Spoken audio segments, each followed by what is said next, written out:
शादी के बाद लड़कियों को क्या क्या झेलना पड़ता है। भारती जी जब रोटी बना रही थी कि तभी किसी ने दरवाजे की बेल बजाई।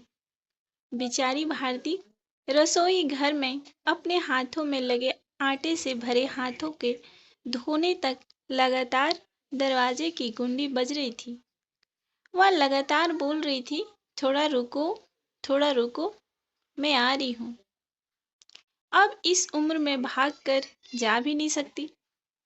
दरवाजा खोलने के लिए जैसे ही उसने दरवाजा खोला और सामने देखा तो उसकी बेटी आदिति दरवाजे के बाहर खड़ी थी। तो उसे आश्चर्य हुआ कि कुछ बताया भी नहीं, मैंने भी नहीं बुलाया, तो आदिति अचानक दरवाजे के पास कैसे? अपनी बेटी को देखकर भारती बोली, आने से पहले बताना तो चाहिए था। अकेले ही आई हो क्या? जमाई जी और बच्चे कहाँ हैं? भारती ने एक साथ कई सारे सवाल किए जा रही थी। तभी आदिति बोली, माँ, क्या कोई अपनी प्यारी एकलौती बेटी को ऐसे स्वागत करता है क्या? मुझे लगा कि तुम मुझे अचानक देखकर बहुत खुश होगी और सबसे पहले मुझे गले लगा लोगी, पर यहाँ तो उल्टा ही हो रहा है। शायद तुम दुनिया की पहली माँ होगी जो बेटी को ससुराल से अपने घर आते देख खुश होने की बजाय चिंता में पड़ गई हो क्या? क्या मैं अकेले इस घर नहीं आ सकती?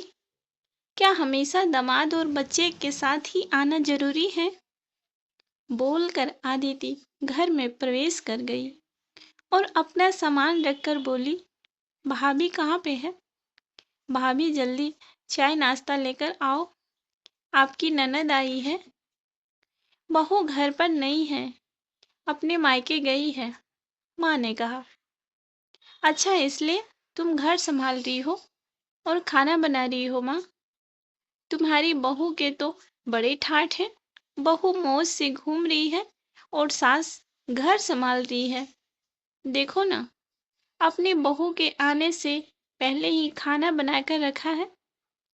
उसे घर आकर कुछ भी काम करने की जरूरत ही नहीं पड़ेगी। बड़ी नसीब वाली लेकर आई है आपकी बहू। और एक मैं हूँ जिसे उसकी सास कभी एक गिलास पानी भी नहीं पूछती। आदिति ने ताना मारते हुए कहा, बेटा, प्यार और इज्जत ऐसी चीज है जो हम पहले किसी को देते हैं, फिर उससे अपेक्षा रखते हैं कि वह भी हमें वापस दे। माँ ने उसे समझाते हुए कहा। माँ ने आगे कहा, हर एक लड़की को अपने ससुराल में जगह बनानी पड़ती है। वहाँ कुछ भी आसानी से नहीं मिलता। तुम अपनी सास से एक गिलास पानी की अपेक्षा करती हो। तुम तो उनकी बहू हो। तुम बहू हो, फिर भी तुमने कभी उन्हें एक गिलास पानी दिया है क्या? तुम शादी के बाद ससुराल में रही कितने दिन? जब तुम्हारे मन को लगा तब अपनी बैग भरी और सीधा मायके आ जाती हो। मायका और ससुराल एक ही शहर में है।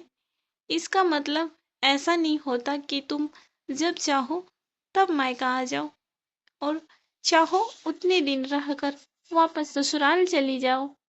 मायके में भी बेटी को मान सम्मान तभी मिलता है जब बेटी ससुराल का मान सम्मान रखकर मायके में कुछ दिनों के लिए आती है, तभी उसे मान सम्मान मिलता है। ऐसा हर रोज बिन बुलाए कोई कारण न होते हुए भी कोई बेटी मायके आती होगी तो उसको साधारण पूछताछ भी कोई करता नहीं। और तुम मेरी बहू को बोलती हो ना, तुम तो मेरी बहू की बराबरी भी मत करो। वह कभी भी बुलाए बिना अपने मायके नहीं जाती और गई भी तो वहाँ की कोई भी बात में वह कुछ नहीं बोलती। वह जब घर में रहती है तब वह मुझे घर में के कोई भी काम को हाथ लगाने तक नहीं देती। अब मेरी इच्छा से घर के काम कर रही हूँ, वह मुझे काम करने को नहीं कह गई। अपनी बेटी को माँ के सिवा अच्छा कौन समझ सकता है? मुझे तुम्हारा स्वभाव अच्छी तरह पता है। तुम्हारे ससुराल में सब लोग अच्छे हैं, तुम ही उनके साथ मिलजुल कर रहना नहीं चाहती। ससुराल तो ससुराल होता है और मायका तो मायका होता है। मायके में घर काम अपनी मर्जी से होती है। ससुराल में सबसे पहले सबका दिल जीतना पड़ता है, सबको अपना बनाना पड़ता है। उसके लिए छोटों से लेकर बड़ों तक सबको प्यार करना पड़ता है। सबकी पसंद नापसंद का भी अच्छे से ध्यान रखना पड़ता है। सबसे प्यार से बोलकर सबको उनके घर के कामों में मदद करनी पड़ती है। तभी सब लोग घर में आई नई बहू को स्वीकार करते हैं, उसे अपना मानते हैं।